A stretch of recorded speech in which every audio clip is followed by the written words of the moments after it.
Hello guys, welcome to the due chemistry. My name is Suman Agarwal और आज से हम वापस अपने वीडियो लेक्चर में एनएमआर स्पेक्ट्रोस्कोपी कंटिन्यू करेंगे।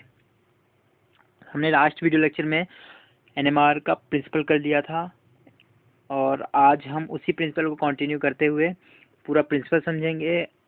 और इस वीडियो में हम क्या क्या कवर करने वाले हैं वो पहले बता दे रहा हूँ।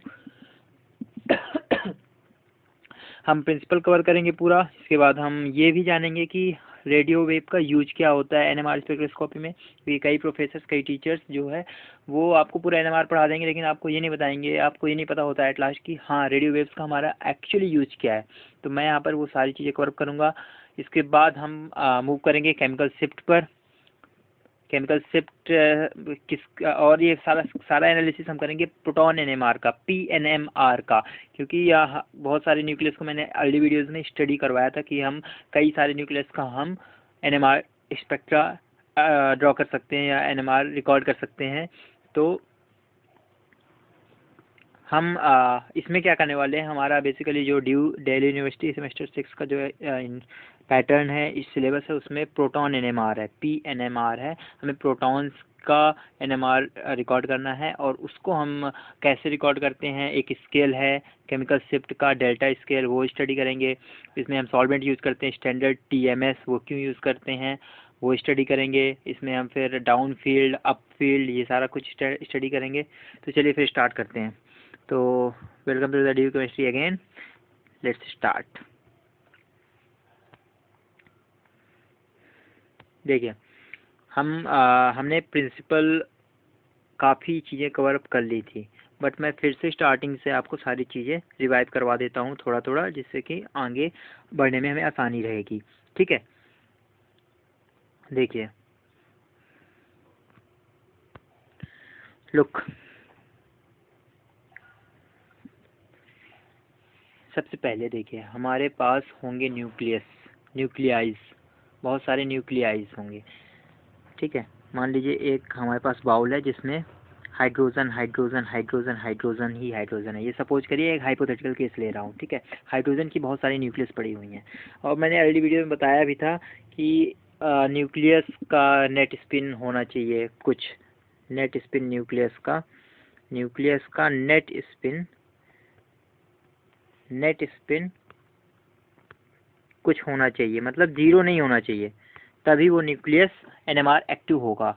और ये भी बताया था कि जो न्यूक्लियस का नेट स्पिन ही क्यों चाहिए, मतलब बेसिकली होता क्या है कि न्यूक्लियस के अंदर होते हैं प्रोटॉन्स और न्यूट्रॉन्स।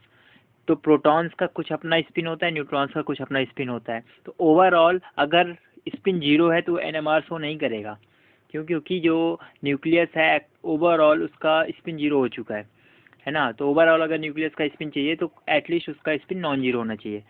तो वही न्यूक्लियस एनएमआर स्पेक्ट्रा शो करेंगे, एनएमआर स्पेक्ट्रोस्कोपी शो करेंगे जो जिनका न्यूक्लियस का नेट स्पिन जीरो ना हो।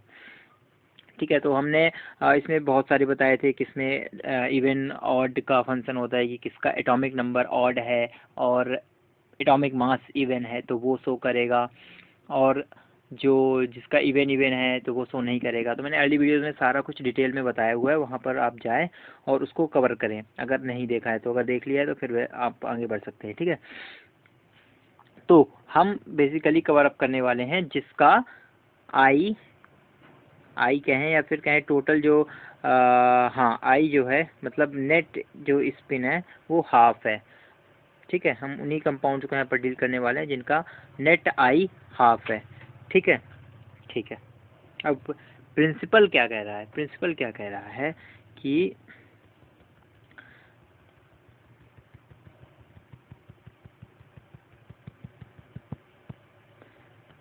चेंज कर लेता हूँ। देखिए प्रिंसिपल क्या कह रहा है कि आपकी न्यूक्लियस का कुछ स्पिन होगा। ठीक है, स्पिन मतलब कुछ, अगर हाफ है स्पिन हाफ है तो एक प्लस एक हाफ होगा, एक माइनस हाफ होगा।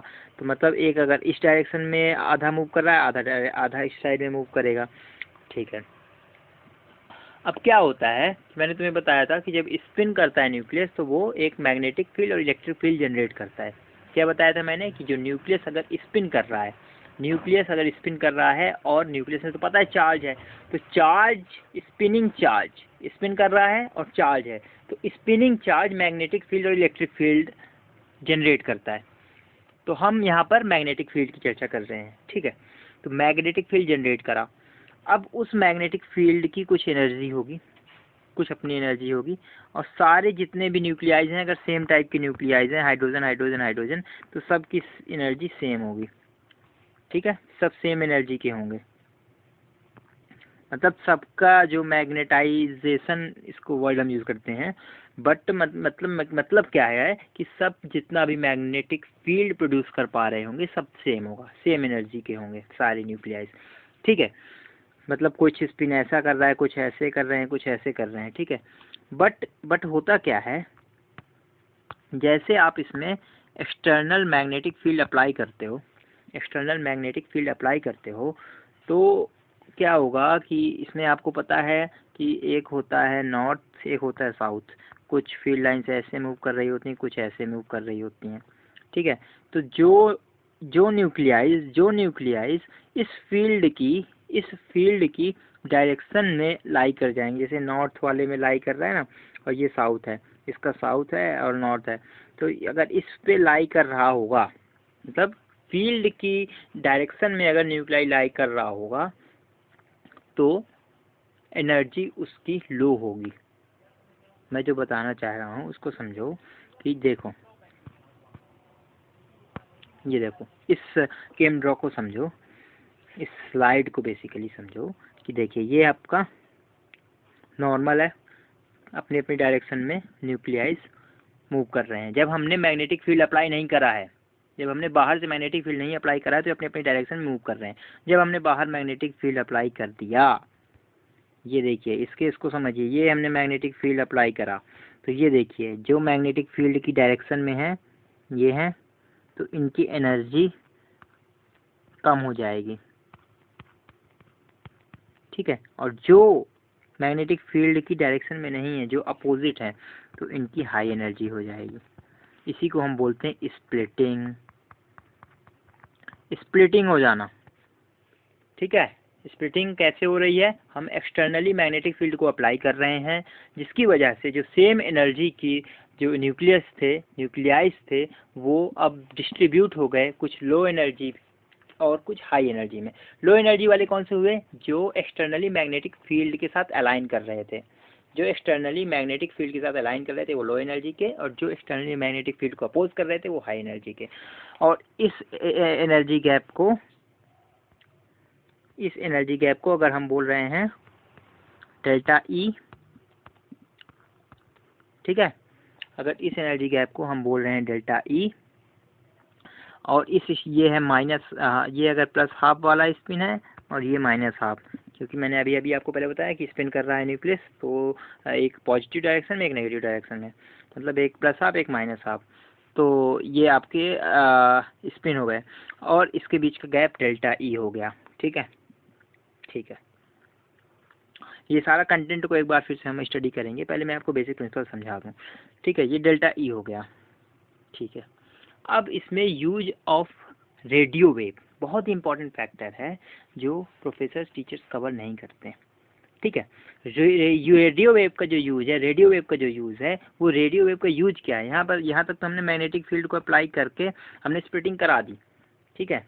तो रेडियो वेव का यूज ये होता है गाइस कि ये जो डेल्टा ई जो एनर्जी गैप है, बहुत ही गंदा हो गया है यार, चलो थोड़ा सा अलग से स्लाइड में हम बनाते हैं। देखो,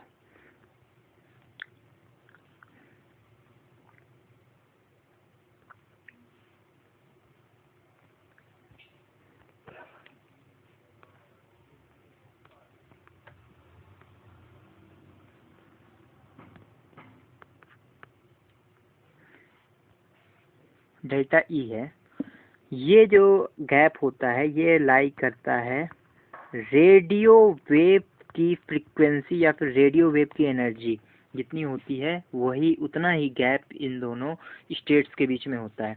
इस माइनस हाफ और इस प्लस हाफ के बीच का जो गैप होता है वो रेडियो वेव्स का जो एनर्जी होती है उतनी एनर्जी होती है। तो हम क्या करते हैं, बाहर से पहले मिटा देता हूँ। ठीक है, तो ये पता चल गया कि जो डेल्टा ई होता है वो होता है रेडियो वेव की एनर्जी का, जितनी एनर्जी होती है उतना ही बेसिकली डिफरेंस होता है इन दोनों एनर्जी स्टेट्स का। ठीक है, तो हम क्या करते हैं, बाहर से रेडियो वेव हम इस सैंपल में इंटरैक्ट करवाते हैं। बाहर से रेडियो वेव का जो वेव है उसको हम इससे इंटरैक्ट करवाते हैं। और होता क्या है कि ये जो लोअर स्टेट्स में पड़ी हुई जो न्यूक्लियाइज हैं, जो स्टेबल मतलब यहाँ पे एनर्जी होती है ना, तो ये लोअर एनर्जी की जो न्यूक्लियाइज हैं, तो ये एक्साइट होके हायर एनर्जी स्टेट्स में पहुँच जाती हैं, हायर एनर्जी स्टेट्स में पहुँच गई। ठीक है, और फिर रिटर्न आती हैं, रिटर्न आके कुछ एनर्जी लूज करती हैं। एनर्जी यहाँ से पहले एब्जॉर्व करा, ये देखिए ये एब्जॉर्व करा, रिटर्न आई, रिटर्न आके एनर्जी लूज करा। इस एनर्जी को डिटेक्टर डिटेक्ट करता है और हम उन प्रोटॉन्स का हमें सिग्नल मिलता है। उन प्रोटॉन्स में क्या कितनी इलेक्ट्रॉन डेंसिटी है, क्या क्या इफेक्ट हो रहा है, वो सारी चीज़ें हमें सारा इन्फॉर्मेशन मिल जाता है। प्रिंसिपल यही कहता है कि न्यूक्लियाइज जो हैं अपने अपने कुछ मैग्नेटिक फील्ड होगा उनका, इसलिए उनको टाइनी मैग्नेट्स भी बोलते हैं। मैंने पहले वाली वीडियो में बता रखा है कि खुद के कुछ मैग्नेटिक फील्ड की वजह से उन्हें टाइनी मैग्नेट्स बोलते हैं। खुद का कुछ मैग्नेटिक फील्ड होता है और खुद की कुछ अपनी अपनी डायरेक्शन में वो ओरिएंटेड होते हैं। बट जब हम बाहर से मैग्नेटिक फील्ड अप्लाई करते हैं तो कुछ मैग्नेटिक फील्ड की डायरेक्शन में अलाइन करते हैं, कुछ मैग्नेटिक फील्ड की डायरेक्शन को अपोज करते हैं, तो उनमें स्प्लिटिंग हो जाती है। स्प्लिटिंग वही हुई कि कुछ की एनर्जी जो अलाइन कर गए उसकी एनर्जी कम हो गई, जो अपोज कर रहे हैं उसकी एनर्जी हाई हो गई, तो वो बन गई दो स्टेट्स। हम दोनों स्टेट्स को, नीचे वाले को अल्फा नाम देते हैं, ऊपर वाले को बीटा नाम देते हैं। नीचे वाले का स्पिन +½ रखते हैं, ये कन्वेंशनली है, ठीक है, और ऊपर वाले का स्पिन -½ रखते हैं। गैप होता है डेल्टा ई, वो गैप जो डेल्टा ई का गैप है वही गैप होता है रेडियो वेव्स की एनर्जी का जो अमाउंट होता है वही डेल्टा ई का जो अमाउंट है, मतलब एनर्जी गैप का जितना अमाउंट है वो रेडियो वेव्स की एनर्जी होती है। तो हम रेडियो वेव्स का यूज करके जो लोअर एनर्जी पे आपकी न्यूक्लियाइज हैं उनको हम एक्साइट करवाते हैं, और हाई एनर्जी स्टेट्स में पहुंचने के बाद वो वापस से रिटर्न आती हैं और एनर्जी लूज़ करती हैं। उस एनर्जी को डिटेक्टर डिटेक्ट करता है और हमें सारा इन्फॉर्मेशन मिल जाता है। ये है इसका पूरा प्रिंसिपल। ठीक है, तो होप ये चीज़ें आपको समझ में आ गई होंगी। प्रिंसिपल समझना बहुत ज़रूरी है। ठीक है, कहीं भी कोई भी इंटरव्यूअर में, वाइवा में आपसे ये चीज़ें पूछी जा सकती हैं। ठीक है, अब हम स्टार्ट करते हैं। ठीक है, देखिए NMR spectroscopy, direct observations of hydrogen and carbon of molecules, क्योंकि बेसिकली जितने भी मोस्टली कंपाउंड्स होते हैं उसमें सबसे ज़्यादा कंटेंट कार्बन का और हाइड्रोजन्स का होता है। ठीक है, अभी हमारी अर्ली स्टेज है, मतलब हम अभी स्टार्ट कर रहे हैं NMR, तो स्टार्ट में हम प्रोटॉन NMR पढ़ते हैं क्योंकि ये इजी टू अंडरस्टैंड है, और आगे हम इसकी लिंक बना के C-carbon-13 का NMR पढ़ सकते हैं। तो हम पहले PNMR इसलिए पढ़ते हैं। ठीक है, और हमारे सिलेबस में सबसे पहले PNMR पढ़ाया जाता है। ठीक है, nuclei are positively charged and spin on an axis, they create tiny magnetic field. मैंने बताया न्यूक्लियस में होता है पॉजिटिव चार्ज, न्यूक्लियस स्पिन करती है, स्पिन पॉजिटिव चार्ज मतलब स्पिनिंग चार्ज जो है वो मैग्नेटिक फील्ड जनरेट करता है। ठीक है, और इसलिए हम उसको टीनी मैग्नेट्स भी बोलते हैं। तो टाइनी मतलब बहुत ही थोड़ा, क्योंकि न्यूक्लियस का साइज कितना होता है, बहुत ही छोटा, एटम्स से मतलब 1000 छोटा होता है न्यूक्लियस। एटम पूरा साइज है ना, उसका 1000 ऑफ छोटा उसका न्यूक्लियस होता है। तो वो कितना मैग्नेटिक फील्ड प्रोड्यूस करेगा, इसलिए हम tiny magnetic field word use करते हैं। और जो स्पिन होता है, स्पिन यहाँ पे दिखा रखा है, एक ऊपर की तरफ तो एक नीचे की तरफ है, अगर एक क्लॉकवाइज तो एक एंटी क्लॉकवाइज। तो वही होता है कि कुछ न्यूक्लियाइज आपका एंटी क्लॉकवाइज मान लो, कुछ एक टाइम पे कुछ एंटी क्लॉकवाइज मूव कर रहे हैं, स्पिन कर रहे हैं, कुछ क्लॉकवाइज स्पिन कर रहे हैं। ठीक है, दूसरी बात कि हम सारे न्यूक्लियाइज को NMR की स्टडी नहीं कर सकते, वो मैंने लास्ट वीडियो में बताया है कि कौन से न्यूक्लियाइज NMR देंगे, कौन से नहीं देंगे। ठीक है। 1H और 13C most important NMR active nuclei हैं, ठीक है। नेचुरल अबंडेंस देख लें, हाइड्रोजन की 99.9 है, मतलब इसको हम हर जगह डिटेक्ट कर सकते हैं, इसकी कंपोजिशन बहुत ही हाई है, ठीक है। अब यहाँ पे देखें तो हम कार्बन 13 को स्टडी कर सकते हैं, बट इसकी कंपोजिशन देखिए 1.1% है, इसकी कंपोजिशन 1.1% है। शायद मैंने लास्ट वीडियो में 0.1 बताया था, तो वो शायद डाटा गलत है, डाटा एग्जैक्ट यही है कि 1.1 होती है। और कार्बन 13 की होती है, कार्बन 12 की होती है 98.9%। तो मतलब कहने का कि कार्बन 13 जो है वो बहुत ही कम होगा, बहुत ही कम होगा। बट बात क्या है कि कार्बन 12 जो है वो NMR इनएक्टिव है, तो भले ही बहुत सारा होने की वजह से और भले ही कार्बन 13 का बहुत थोड़ा होने की वजह से, भले ही बहुत थोड़ा होने से NMR आपका सिग्नल आता है, क्योंकि सिर्फ कार्बन 13 एक्टिव है, तो जो भी पिक्स देगा वो सिर्फ कार्बन 13 देगा, कार्बन 12 तो देता ही नहीं है। तो जो भी पिक्स आती हैं, हालांकि इंटेंसिटी बहुत लो होती है, लो इंटेंसिटी, बट आपकी पिक्स कार्बन 13 की ही आती हैं, ठीक है। तो ये हो गया, चलिए आगे बढ़ते हैं। देखिए सबसे पहले ए पॉइंट पढ़िए, normally the nuclear magnetic field are randomly oriented. मैंने आपको ये बताया कि कहीं भी किसी की भी डायरेक्शन होती है, कोई कहीं भी मूव कर रहा होता है, ठीक है, जैसे यहाँ पर पिक्चर में दिखाया हुआ है। But at the same time जब हम मैग्नेटिक फील्ड अप्लाई करते हैं, बी पॉइंट पढ़िए, when placed in an external magnetic field, the nuclear magnetic field can either be aligned with the external magnetic field or oppose the external magnetic field। या तो align करेगा या तो oppose करेगा, ठीक है। तो इसमें दोनों दिखा रखा है, रेड में जो है वो अलाइन कर रहा है, जो ब्लू में है वो अपोज कर रहा है, ठीक है। और ये आपका सेम एनर्जी है, यहाँ पे आपकी एनर्जी सेम है और यहाँ पे एनर्जी का डिफरेंस है। और मैंने आपको अभी प्रिंसिपल में आपको स्टार्टिंग में बताया कि जो अलाइन कर रहा है इसकी एनर्जी लो होगी और जो अलाइन नहीं कर रहा है इसकी एनर्जी हाई होगी, ठीक है।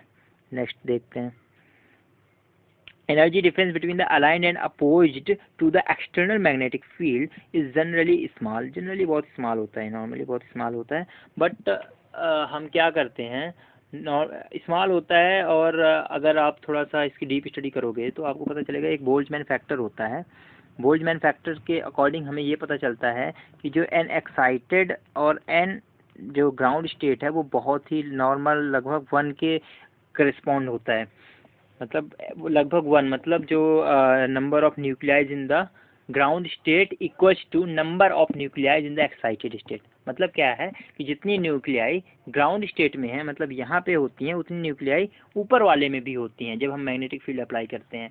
तो जो इस कंडीशन में जो हमारी जो पीक्स आती हैं वो इंटेंस नहीं होती हैं, बहुत ही लाइट पीक्स आती हैं, बहुत ही लाइट पीक्स। इसलिए हम ये भी बोलते हैं कि ज़्यादा हो जाएगा, बट चलिए छोड़िए, तो बहुत ही लाइट पीक्स आती हैं, ठीक है। तो इस सिग्नल को स्ट्रॉन्ग करने के लिए हम क्या करते हैं, एक्सटर्नल मैग्नेटिक फील्ड को इंक्रीज करते हैं। यहाँ पर आप देखिए, strength of applied magnetic field B not increase करते हैं। तो जितना ज़्यादा हम मैग्नेटिक फील्ड बढ़ाएंगे एनर्जी गैप बढ़ेगा, और जितना ज़्यादा एनर्जी गैप बढ़ेगा तो आपका जो ग्राउंड स्टेट में जो न्यूक्लियाइज हैं, नंबर ऑफ न्यूक्लियाइज बढ़ेंगी, जो ग्राउंड स्टेट में जो नंबर ऑफ न्यूक्लियाइज हैं वो बढ़ेंगी, और उससे क्या होगा कि आपका जो डेल्टा ई है वो बढ़ेगा, और जो है तो सिग्नल स्ट्रॉन्ग आएगा। सिग्नल स्ट्रॉन्ग आने का मतलब है कि सिग्नल इंटेंस आना। सिग्नल स्ट्रॉन्ग आने का मतलब सिर्फ ये है कि सिग्नल इंटेंस आना। और इंटेंसिटी किस पे डिपेंड करती है, इंटेंसिटी डिपेंड करती है, अगर आपने पढ़ रखी है थोड़ी सी भी स्पेक्ट्रोस्कोपी तो आपको पता होगा कि इंटेंसिटी डिपेंड करती है आपकी ग्राउंड स्टेट पॉपुलेशन पर। मतलब आपकी ग्राउंड स्टेट में कितने नंबर ऑफ न्यूक्लियाइज हैं, जितने ज़्यादा न्यूक्लियाइज होंगे compare to the excited state से, उतनी ही ज़्यादा इंटेंसिटी का सिग्नल आपको मिलेगा, ठीक है। तो इसको हम अटेन करते हैं by increasing the strength of magnetic field. मैंने आपको बताया था स्टार्टिंग में कि हम मैग्नेटिक फील्ड अप्लाई करते हैं तब स्प्लिटिंग हो जाती है, न्यूक्लियस की जो डीजनरेट ज़्यादा हो रहा है, जो न्यूक्लियस की जो स्टेट होती है वो स्प्लिट हो जाती है अल्फ़ा और बीटा पर, ठीक है। तो वो मैग्नेटिक फील्ड को जितना ज़्यादा आप बढ़ाओगे, इस ग्राफ से भी समझ सकते हो कि एनर्जी ये देखो इंक्रीज़ हो रही है जैसे बी नॉट बढ़ रहा है, ठीक है। और आपको डेल्टा ई जो रेडियो वेव्स का है वो तो उससे रहेगा ही, क्योंकि उसमें आपका रेडियो वेव्स का भी एक रीज़न होता है ना, रीज़न होता है, उस रीज़न में ही लाई करेगा। बस ये है कि अलग अलग वेवलेंथ यूज होंगी, है ना। अगर डेल्टा ई बढ़ गया है तो कम वेवलेंथ वाली रेडियो वेव यूज़ होगी, डेल्टा बढ़ गया है, डेल्टा ई घट गया है तो आपका डेल्टा ई ज़्यादा नहीं है तो आपका हाई वेवलेंथ वाली रेडियो वेव यूज़ होगी, ठीक है। और एक चीज़ और बहुत इंपॉर्टेंट चीज़ है, वो है कि रेजोनेंस। तो मैंने बताया ही नहीं कि रेजोनेंस क्या है, मैंने आपको इनडायरेक्टली बता दिया है, बस वर्ड यूज़ नहीं करा है। रेजोनेंस बोलते हैं इसी को कि ग्राउंड स्टेट से एक्साइटेड स्टेट में न्यूक्लियाई जब एक्साइट करते हैं तो इस फिनोमिना को हम रेजोनेंस बोलते हैं, इस फिनोमिना को हम रेजोनेंस बोलते हैं, ठीक है गाइस, ठीक है।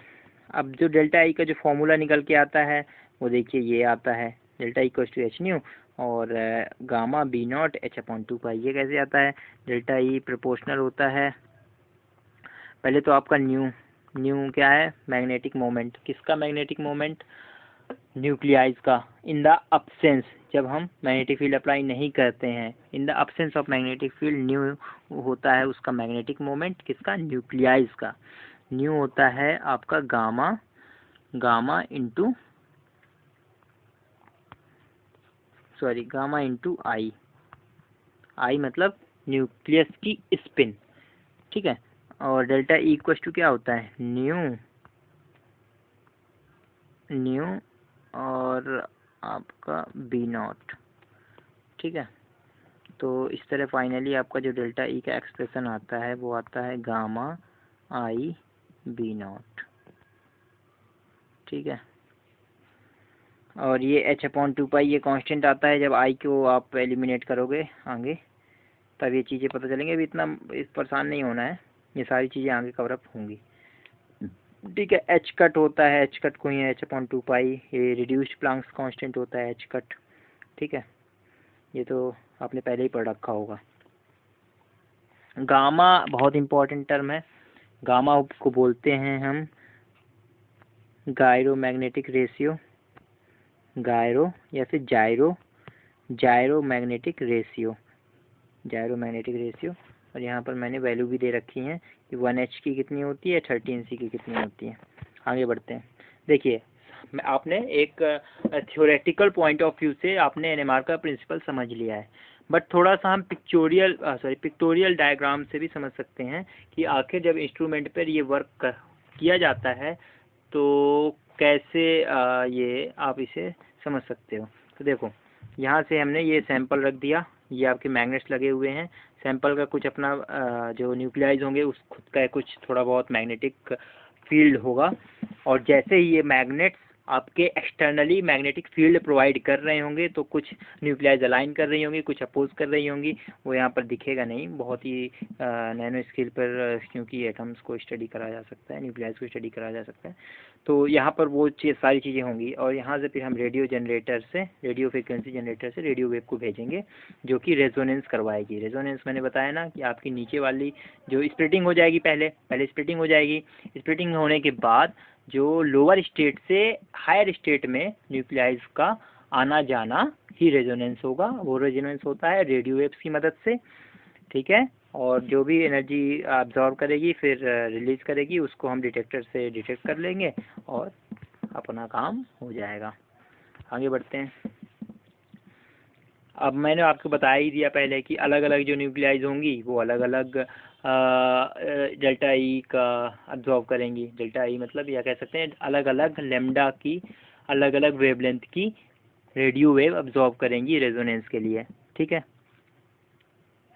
जैसे मान लीजिए एक एग्जांपल है, इसमें आपका कई जगह हाइड्रोजन ऐसी जगह है जैसे एक ये हाइड्रोजन है, ये वाले तीनों हाइड्रोजन इक्विवेलेंट है, लेकिन ये CO के बगल में लगे हुए हैं, तो ये CO कुछ अपनी इलेक्ट्रॉन डेंसिटी खींच रहा होगा कार्बोनिल ग्रुप, तो इनका अलग पीक आएगा, और ये जो ब्लू से जो हाइड्रोजन्स हैं इनके बगल में कार्बन ही है, तो इसमें पीक नहीं रहा होगा, मतलब इसमें खींच नहीं रहा होगा इस इलेक्ट्रॉन डेंसिटी, तो इसका जो हाइड्रोजन का जो NMR स्पेक्ट्रा आएगा वो डिफरेंट आएगा। बेसिकली कहने की बात ये है कि जो अलग अलग हाइड्रोजन्स हैं वो अपने इन्वायरमेंट के अकॉर्डिंग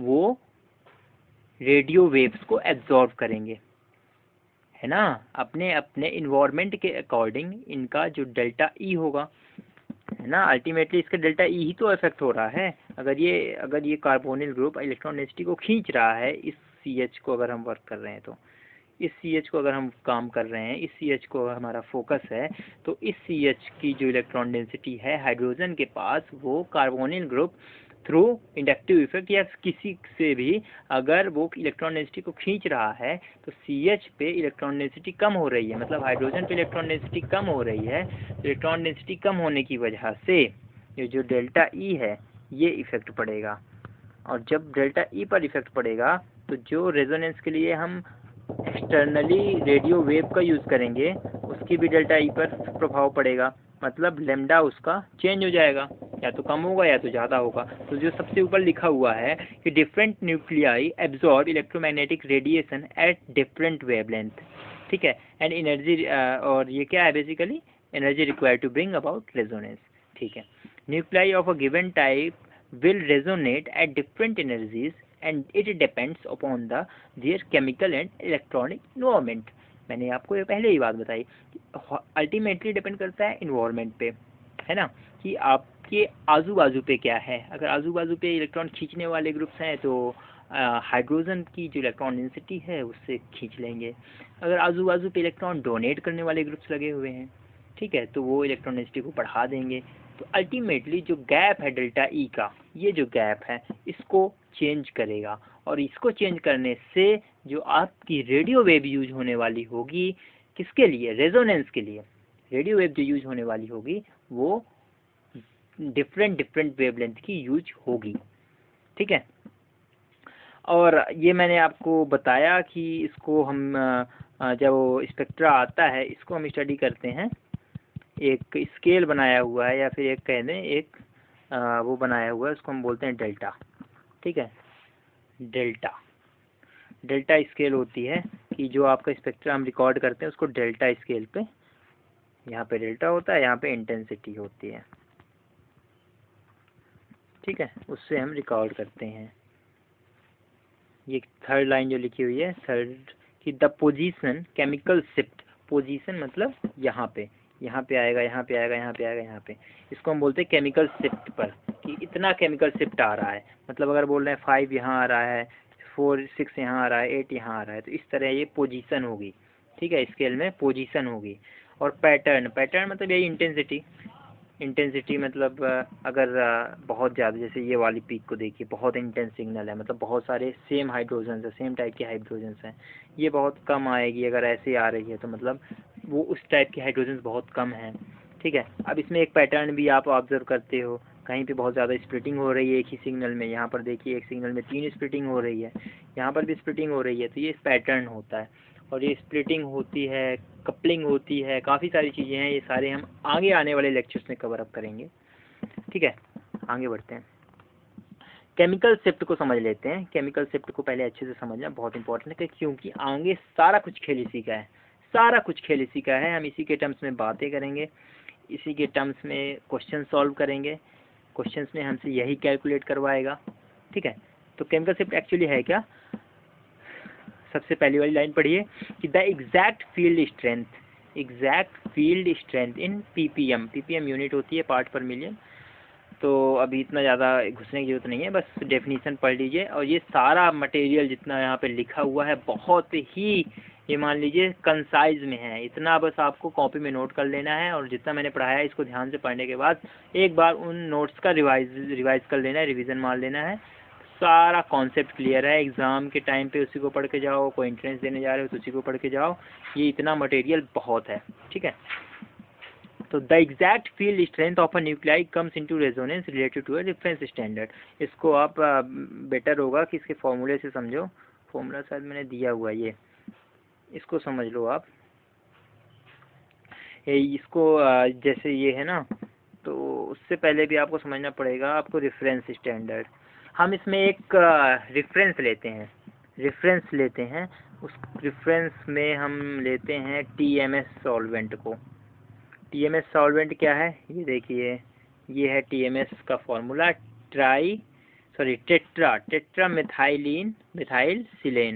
टेट्रा मिथाइल सिलेन, ये फॉर्मूला।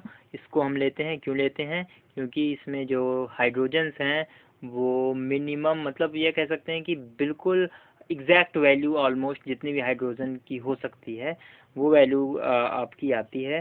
तो इसका हमने स्टैंडर्ड ले लिया, इसका जितना भी डेल्टा आया उसका डेल्टा सेट कर लिया। समझिएगा, इंपॉर्टेंट बात है। टीएमएस का हमने जितना भी डेल्टा आया उसको सेट कर लिया। अब इसके बाद जो भी हमारा सैंपल है ना, उस सैंपल को हमने एनएमआर स्पेक्ट्रोफोटोमीटर में रखा और टीएमएस की वैल्यू हमने 0 सेट कर दी। इंपॉर्टेंट है, समझिएगा, टीएमएस की वैल्यू हमने 0 कर दी। अब हम उस स्पेक्ट्रा को रिकॉर्ड करा, हमने एनएमआर उस सैंपल का रिकॉर्ड करा और उस सैंपल का जितना भी रिकॉर्ड आया उसको हम ऐसे डेल्टा वैल्यू से हम ऐसे निकालते हैं कि उसमें शिफ्ट कितना आया, किससे शिफ्ट कितना आया, टीएमएस से कितना शिफ्ट आया, हम इसको स्टडी करते हैं। मतलब जो टेट्रामिथाइलिन जो हम सॉल्वेंट, इसको हम सॉल्वेंट बोलते हैं, ये लिक्विड होता है, ठीक है, इसको हम यूज़ करते हैं। इसका हमने एनएमआर निकाल लिया, कुछ भी आया, 5, 10, 50, 100 जितना भी आया। अब हम अपने सैंपल का इसके रेफरेंस में निकालते हैं कि इससे इसका कितना ज़्यादा या कम है। ठीक है ना, समझ रहे हो ना, जो हमारा टीएमएस है हमने उसका निकाल लिया। अब हम अपने सैंपल का इसके रेफरेंस में निकालेंगे कि इससे इसका कितना ज़्यादा है, हमारे टीएमएस से हमारे सैंपल का कितना ज़्यादा है या फिर कितना कम है। ठीक है, बेसिकली इतनी सी बात है। तो इसी को हम केमिकल शिफ्ट बोलते हैं। ठीक है, कितना शिफ्ट हुआ, टीएमएस से कितना शिफ्ट आया। ठीक है, तो ये कुछ पॉजिटिव भी होता है, मोस्टली केसेस में पॉजिटिव ही होता है और कुछ केसेस में, रेयरली केसेस में नेगेटिव भी होता है। ठीक है, ये सारी चीज़ें आप आगे समझ जाओगे। ठीक है, और ये जो आपका जो नीचे आपको एक ये टेबल दे रखी है, तो पहले मैं इसको साफ कर देता हूँ। ठीक है, जो आपको टेबल दे रखी है ना नीचे, इसमें आप कुछ चीज़ें समझ सकते हो, इम्पॉर्टेंट चीज़ें हैं। ये आपका ये डेल्टा स्केल है। ठीक है, ये आपका 0, आपका ये टीएमएस का है, 0 टीएमएस का है, लिखा हुआ है कैलिब्रेशन पीक और ब्रैकेट में टीएमएस। हम कैलिब्रेशन, आप तो समझते हैं कैलिब्रेशन क्या होता है, तो हम टीएमएस से कैलिब्रेट कर देते हैं पहले अपने इंस्ट्रूमेंट को, मतलब एनएमआर को। इसके बाद हम अपने सैंपल का रिकॉर्ड करते हैं, तो कुछ वैल्यू जो भी आती है वो यहाँ से हम स्पेक्ट्रा में ऐसी कुछ आई, ऐसी आई, जो भी है जैसी आई। ठीक है, और एक चीज़ और, अगर मान लीजिए एक सैंपल की 4 वैल्यू आई, ठीक है, एक सैंपल की डेल्टा 4 आया, इसका मतलब क्या है कि हमारी टीएमएस से इसकी वैल्यू 4 है, 4 कैसी है, प्लस में है। ठीक है, अब एक की आई 7, कुछ टर्मिनोलॉजीज बता रहा हूँ आपको, ध्यान दीजिएगा। एक की वैल्यू 4 आई, एक की वैल्यू आई 7, तो जिसकी वैल्यू 7 आई हम उसको बोलेंगे कि ये डाउन फील्ड जा रहा है। डाउन फील्ड, ये क्या लिखा हुआ है, डाउन फील्ड जा रहा है, किससे, 4 वाले सैंपल से। 7 वाला सैंपल 4 वाले सैंपल से डाउन फील्ड जा रहा है, और डाउन फील्ड को ही हम बोलते हैं डीसील्डेड हो रहा है, डीसील्डेड हो रहा है। ठीक है, बेसिकली क्या है, अगर मैं और डीप में आपको बताऊं तो डेल्टा है क्या, डेल्टा जितना ज़्यादा बढ़ेगा, आप समझ लीजिए कि एग्जैक्ट हाइड्रोजन की जितनी इलेक्ट्रॉन डेंसिटी है, मतलब हाइड्रोजन पे जो भी ग्रुप्स लगे हुए हैं वो ग्रुप्स हाइड्रोजन की इलेक्ट्रॉन डेंसिटी को कम से कम खींच रहे हैं, या फिर कहें तो कम से कम खींच भी रहे हैं और कम से कम डोनेट भी कर रहे हैं। मतलब basically exact, almost exact hydrogen की जो वैल्यू है वो जब आती है तो हम उसको बोलते हैं कि ये डीसील्डेड प्रोटॉन है। इसकी वैल्यू इस सैंपल में जो प्रोटॉन है वो डीसील्डेड हो रहा है, तभी हम यहाँ बोल रहे हैं कि जो जिस सैंपल की वैल्यू 7 आ रही है वो डीसील्डेड हो रहा है, या फिर कहेंगे डाउन फील्ड जा रहा है कंपेयर टू 4 वाले सैंपल के। और 4 वाले सैंपल को बोलेंगे कि 7 वाले सैंपल से अप फील्ड जा रहा है, अप फील्ड जा रहा है, या फिर कहेंगे ये सील्डेड हो रहा है। किससे? 7 वाले सैंपल से। ठीक है, तो ये होप ये वाले टर्मिनोलॉजीज आपकी क्लियर हो गई होंगी।